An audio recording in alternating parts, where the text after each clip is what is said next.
Hello दोस्तों, नमस्कार। Hindi professor academy में आप सभी मित्रों का बहुत बहुत स्वागत है। तो आज हमारी ये हिंदी साहित्य के इतिहास में दूसरी क्लास रहने वाली है। इसके पहले हमने 20-21 मिनट के क्लास ले लिया है। सभी मित्र उसको अवश्य देखें और ये सीरियल से हम लोग इसको पढ़ेंगे। तो हिंदी साहित्य के इतिहास के स्रोत आज हम लोग पढ़ेंगे। कौन कौन से हिंदी साहित्य के इतिहास के स्रोत हैं उसको देखेंगे। तो चलिए पढ़ते हैं हिंदी साहित्य के इतिहास के स्रोत। इसका तात्पर्य क्या है?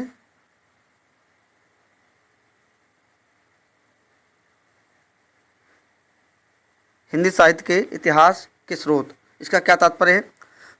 तो हिंदी साहित्य के इतिहास के स्रोत का तात्पर्य उन रचनाओं से है जिनके आधार पर हिंदी साहित्य का इतिहास लिखा गया। ठीक है, इसका तात्पर्य क्या हो जाएगा? हिंदी साहित्य के इतिहास के स्रोत। तो हिंदी साहित्य के इतिहास के स्रोत का तात्पर्य उन रचनाओं से है जिसके आधार पर हिंदी साहित्य का इतिहास लिखा गया। ठीक है, तो प्रमुख स्रोत 3 प्रकार के हैं। हिंदी साहित्य के इतिहास के प्रमुख स्रोत 3 हैं। कौन कौन से? अंतःसाक्ष्य है ना, कवियों द्वारा अपने बारे में कही गई बातें। ठीक है, जो सबसे ज़्यादा प्रमाणित स्रोत माना जाता है। दूसरा है हमारा आलोचकों की रचनाएं, बहुत सारी जो आलोचक उनकी रचनाएं हैं, ये साहित्य माना जाता है साक्ष्य। तीसरा है कवियों की रचनाएं।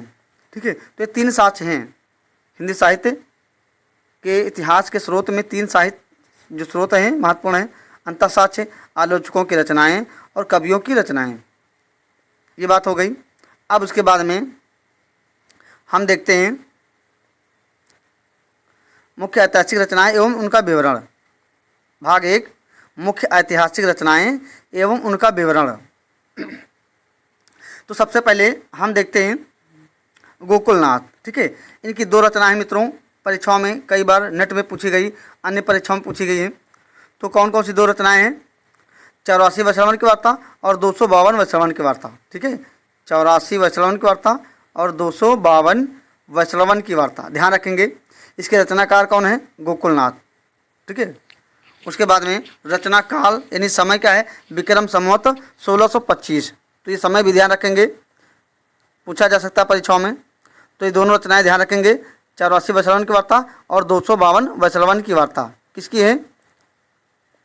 गोकुलनाथ की। ठीक है, गोकुलनाथ कौन थे? तो मित्रों वल्लभाचार्य के पुत्र विट्ठलनाथ और विट्ठलनाथ के पुत्र कौन थे? गोकुलनाथ। तो ये ध्यान रखेंगे, वल्लभाचार्य सूरदास जी के गुरु थे। ठीक है, उसके बाद में इसकी विशेषता कौन कौन सी है?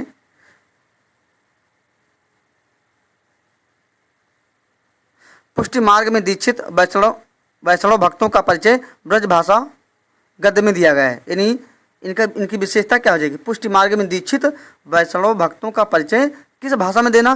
ब्रज भाषा गद्य में दिया गया है। ठीक है, ये ध्यान रखेंगे। 84 वैश्रवण की वार्ता, 200 वैश्रवण की वार्ता में वंशवली हम देख लिया हमने। डॉक्टर धीरेन्द्र वर्मा इन दोनों ग्रंथों को अलग अलग व्यक्तियों द्वारा रचनाएं रचित मानते हैं। तो ध्यान रखेंगे कि 84 वैश्रवण की वार्ता और 200 वैश्रवण की वार्ता अलग अलग व्यक्तियों द्वारा रचित कौन मानता है? तो डॉक्टर धीरेन्द्र वर्मा। ये ध्यान रखेंगे, इंपॉर्टेंट क्वेश्चन बन सकता है। बड़े ही मित्रों हमको बारीकी से पढ़ना है, कम पढ़ें लेकिन जितना पढ़ें वो एकदम क्लियर होना चाहिए, तभी हम परीक्षा में अच्छे अंक सफलता प्राप्त कर सकते हैं। पढ़ते चले जाएं और याद भी कुछ ना हो तभी दिक्कत है। तो ये पॉइंट ध्यान रखेंगे कि 84 वैश्रवण की वार्ता और 200 वैश्रवण की वार्ता दोनों ग्रंथों को अलग अलग व्यक्तियों द्वारा रचित कौन मानते हैं? तो डॉक्टर धीरेन्द्र वर्मा मानते हैं। ये बात क्लियर हो गई। उसके बाद में हमारी दूसरी है ना, तीसरी रचना, यहाँ पे दूसरी ही मानेंगे, भक्तमाल। तो ये भी बहुत महत्वपूर्ण रचना है। ये नाभादास की है। किसकी है मित्रों? नाभादास की। भक्तमाल जो रचना है वो नाभादास की है। रचना काल समय क्या है इसका? विक्रम संवत 1642 ईस्वी। ठीक है, तो यहाँ 57 साल घटा देंगे 42 में से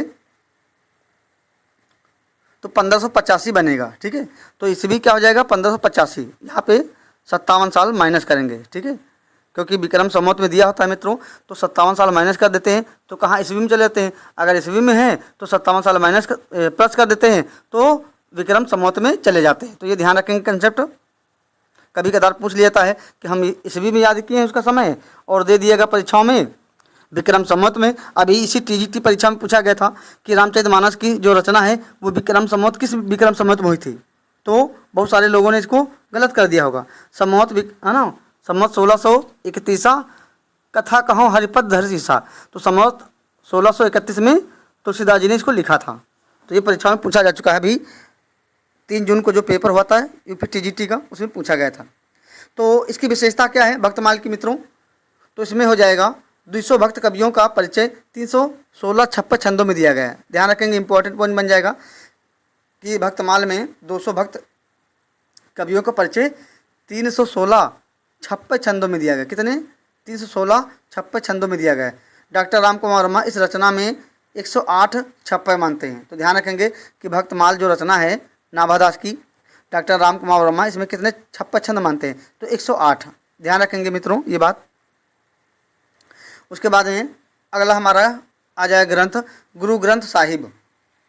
अभी पिछले साल यानी 2021 में जो टीजीटी का पेपर हुआ था तो उसमें गुरु नानक देव की माता का नाम पूछा गया था। ठीक है, तो यहाँ ध्यान रखेंगे गुरु ग्रंथ साहिब संग्रहकर्ता कौन है इसके? तो गुरु अर्जुन देव हैं। ठीक है, संग्रह काल क्या है? विक्रम संवत 1661 है। ये ध्यान रखेंगे। गुरु ग्रंथ साहिब का जो समय है वो क्या है? 1661 है। ठीक है, रामचरितमानस पूछा गया था 1631 विक्रम संवत, तो इसका क्या हो जाएगा? 30 साल बाद 1661 हो जाएगा। ध्यान रखेंगे मित्रों। ऐसे हम क्या करेंगे? कोरिलेट करके याद रखेंगे, रटना नहीं है, समझना है केवल। तो मान लिया बाई चांस पूछ लिया जाए कि गुरु ग्रंथ साहिब का रचना काल यानी रचना संग्रह कब है? तो 1661 विक्रम संवत, ये विक्रम संवत में दिया गया है। 16 संत कवियों की वाणियों का प्रमाणित संग्रह है। तो ध्यान रखेंगे 16 संत कवियों की वाणियों का क्या प्रमाणित संग्रह है ये। तो तीसरा हमारा ग्रंथ हो गया गुरु ग्रंथ साहिब। उसके बाद में चौथा है मूल गोसाई चरित। अब ये नेट में पूछा जा चुका मित्रों, किसका है ये? बेनी माधव दास का।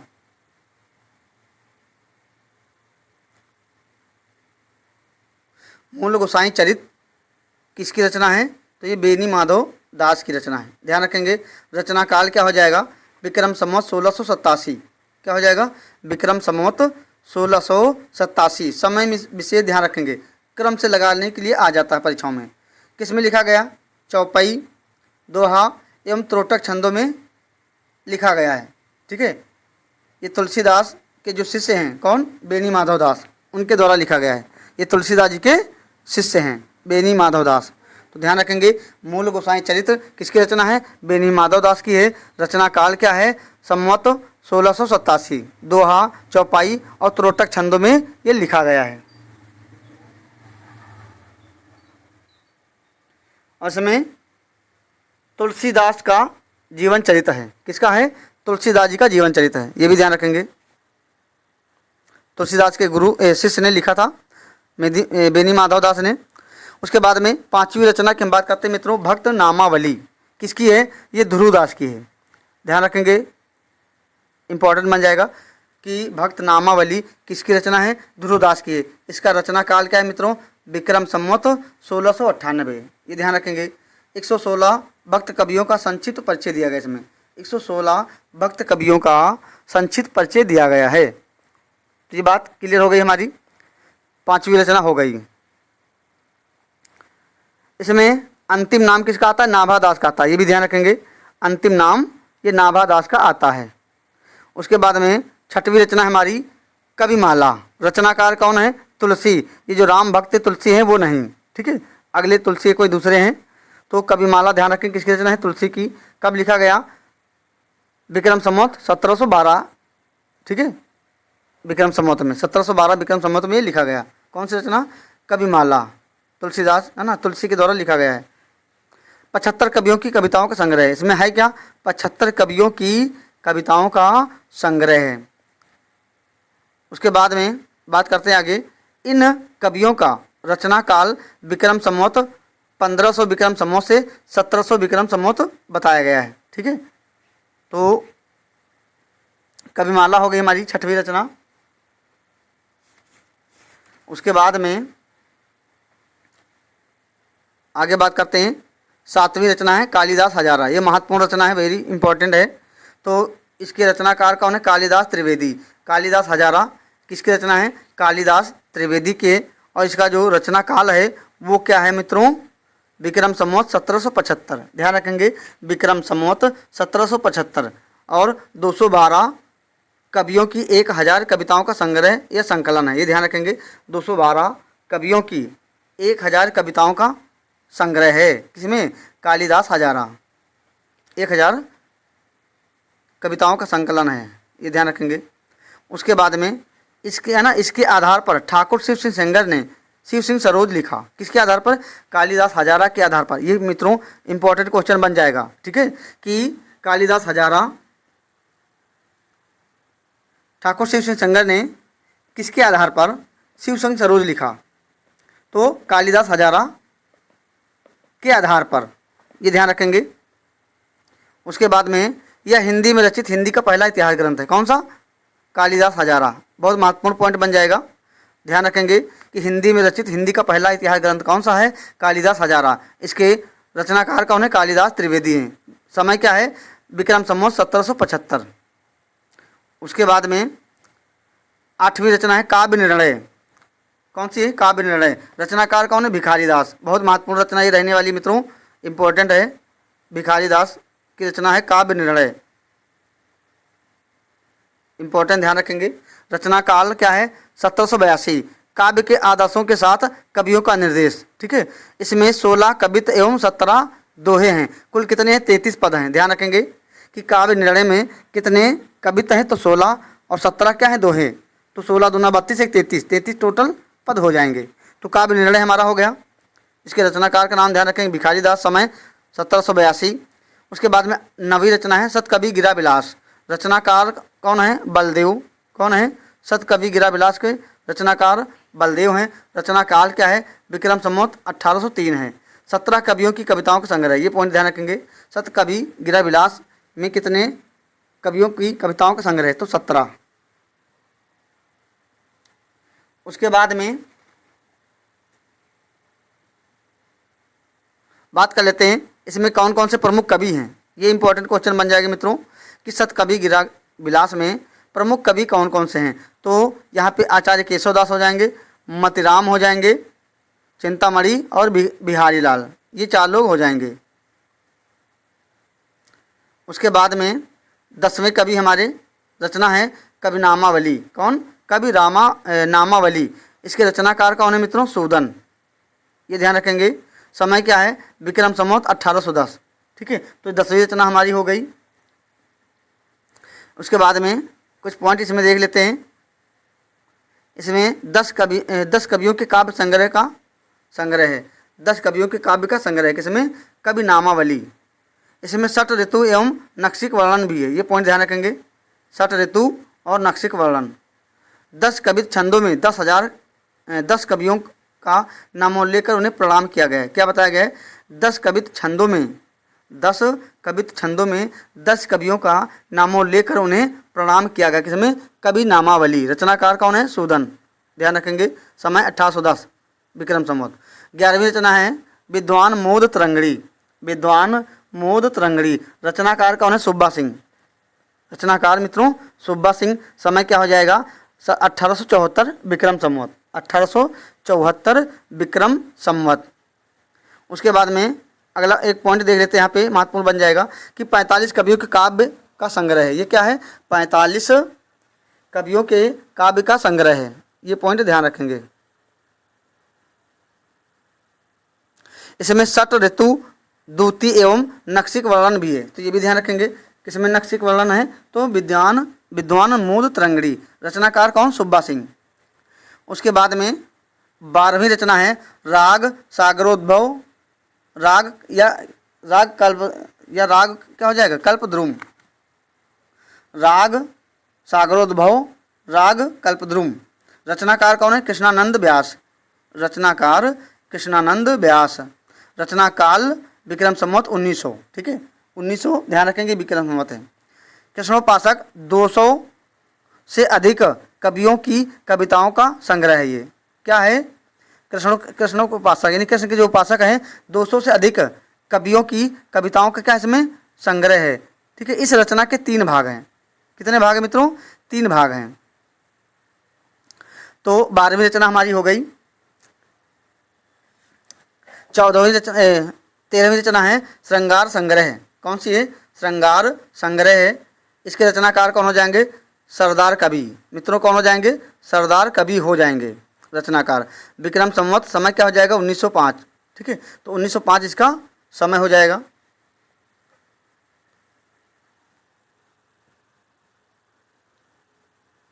एक 125 कवियों की कविताओं के उद्धरण, इसमें काव्य के विविध अंगों का निरूपण भी है, ये भी ध्यान रखेंगे।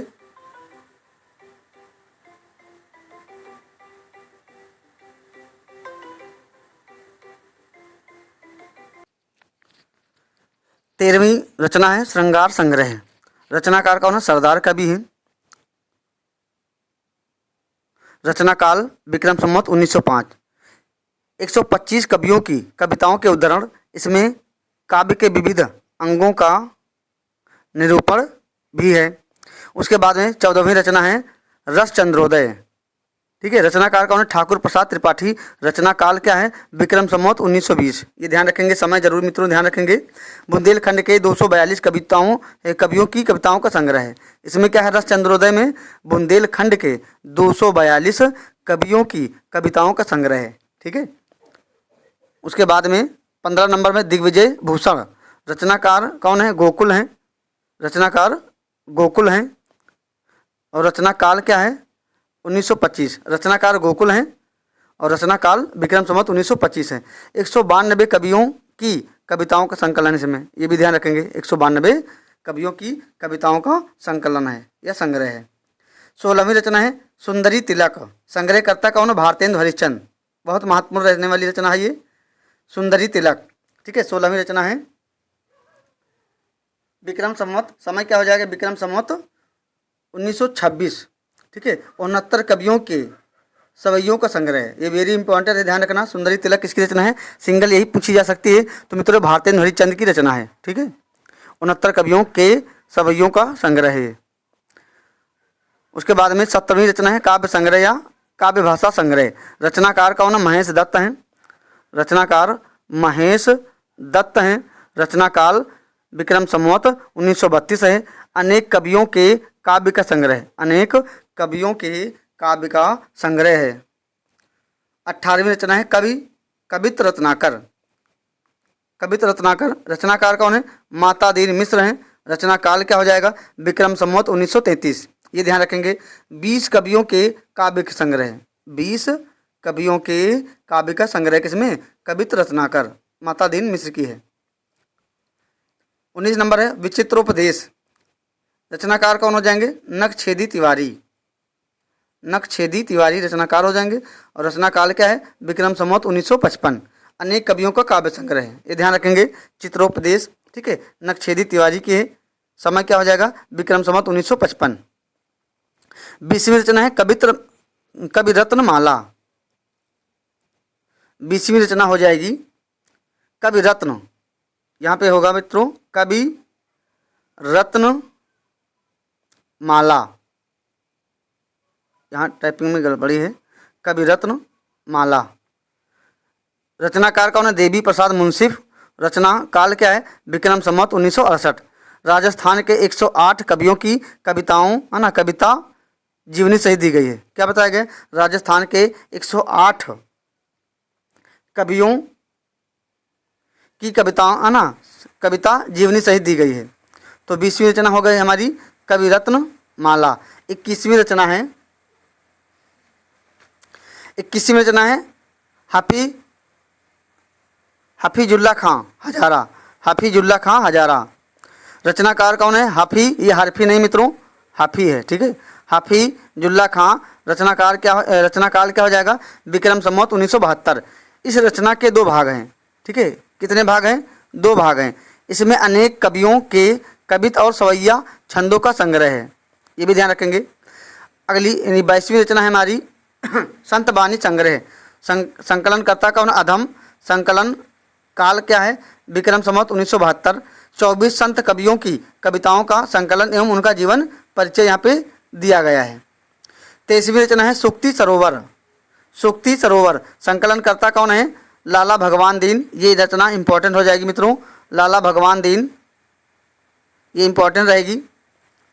संकलनकर्ता यानी संकलन समय क्या है? विक्रम संवत 1979। ब्रज भाषा के अनेक कवियों की सूफियों का संकलन है। ठीक है, तो 23वीं रचना हो गई।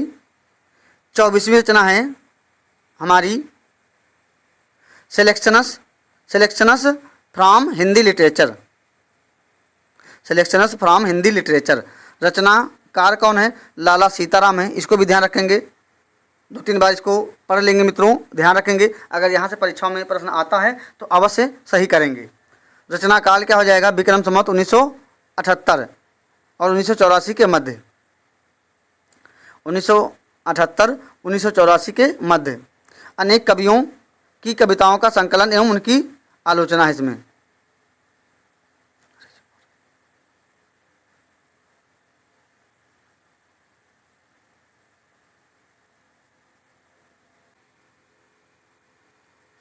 पच्चीसवीं रचना है हिंदुइज्म एंड ब्रह्मनिज्म।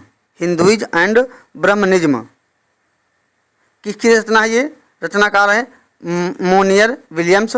रचना काल क्या हो जाएगा? विक्रम संवत 1940। हिंदू धर्म के सिद्धांतों का निरूपण तथा हिंदी कवियों और आचार्यों के विचारों की आलोचना है इसमें। ठीक है, तो 25वीं रचना हो गई हमारी। 26वीं है Kabir and the Kabir Panth. Very important रचना है ये, Kabir and the Kabir Panth. Kabir and the Kabir Panth बहुत महत्वपूर्ण रचना है ये। रचनाकार कौन है 26वीं रचना में?